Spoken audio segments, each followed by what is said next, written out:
Hello दोस्तों, Ajay sir की ई पाठशाला में आपका स्वागत है। आज का हमारा विषय है काइंड्स ऑफ प्रोनाउन यानी सर्वनाम के प्रकार। आज हम सर्वनाम के प्रकार के बारे में जानेंगे। चलिए शुरू करें। सबसे पहले आता है पर्सनल प्रोनाउन यानी व्यक्तिवाचक सर्वनाम। उसके बाद आएगा डेमोन्स्ट्रेटिव प्रोनाउन यानी संकेतवाचक सर्वनाम।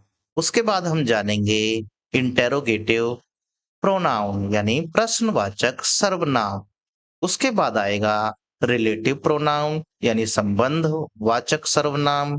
फिर हम जानेंगे रिफ्लेक्सिव प्रोनाउन यानी निजवाचक या फिर निश्चयवाचक सर्वनाम। उसके बाद हम जानेंगे इम्फेटिक प्रोनाउन यानी दृढ़ता सूचक सर्वनाम। आइए इनके बारे में बारी बारी से जानते हैं। सबसे पहले आता है पर्सनल प्रोनाउन यानी व्यक्तिवाचक सर्वनाम। ये प्रोनाउन किसी प्राणी या वस्तु के लिए प्रयोग किए जाते हैं, यानी कि किसी व्यक्ति या वस्तु के लिए इनका इस्तेमाल किया जाता है। जब हम सेंटेंस बनाते हैं तो हमने देखा होगा, हम I, we, you, he, she, they, our, us, it, its इस तरीके के शब्दों का प्रयोग करते हैं। तो ये सभी शब्द पर्सनल प्रोनाउन के अंतर्गत आते हैं। जैसे सेंटेंस को देखिए, Vijay is my brother, he is a singer. ध्यान दीजिए, यहाँ विजय नाउन है और विजय के स्थान पर अगली लाइन में ही का इस्तेमाल किया गया है, तो यह पर्सनल प्रोनाउन के अंतर्गत आएगा। Sita is a girl, she is reading. Sita एक लड़की है और वह पढ़ रही है। तो यहाँ पर सीता के स्थान पर सी का प्रयोग किया गया है।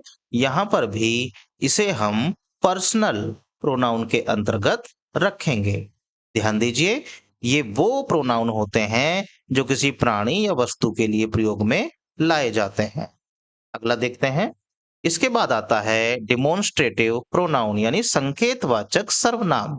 ये प्रोनाउन किसी संज्ञा की ओर संकेत करते हैं, यानी किसी नाउन के तरफ इशारा करते हैं। जैसे दिस, दैट, दीज, दोज। ये कुछ एग्जाम्पल है।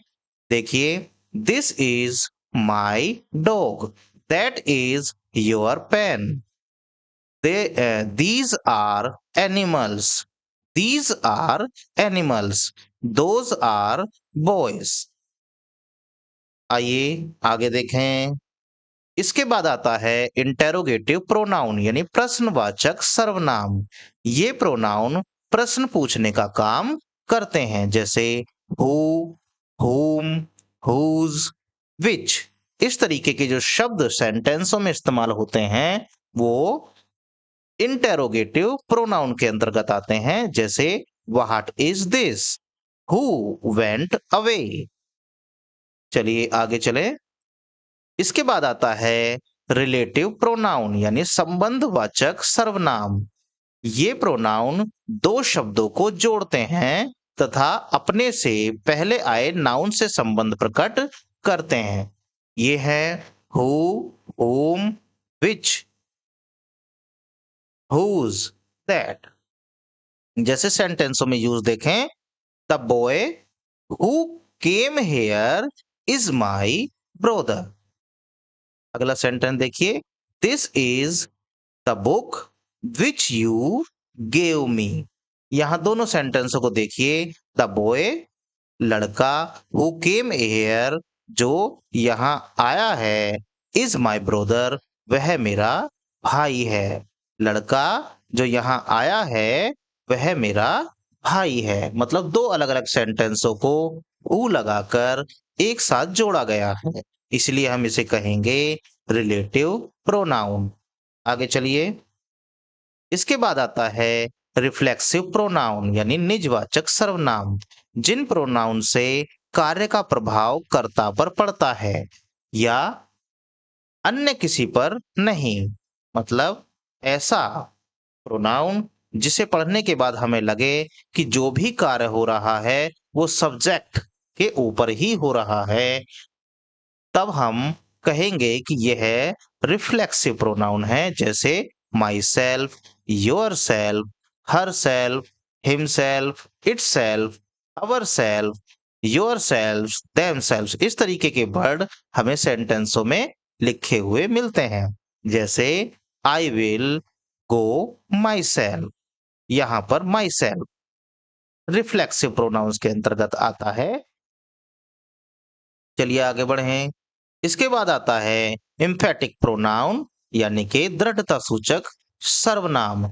इन प्रोनाउन का प्रयोग प्रभाव डालने के लिए किया जाता है, जैसे my self, your self, her self, him self. ये भी रिफ्लेक्सिव प्रोनाउन की तरह ही होते हैं, लेकिन इनका इस्तेमाल दूसरे तरीके से होता है, जैसे I myself will go, see herself travelled back to the college.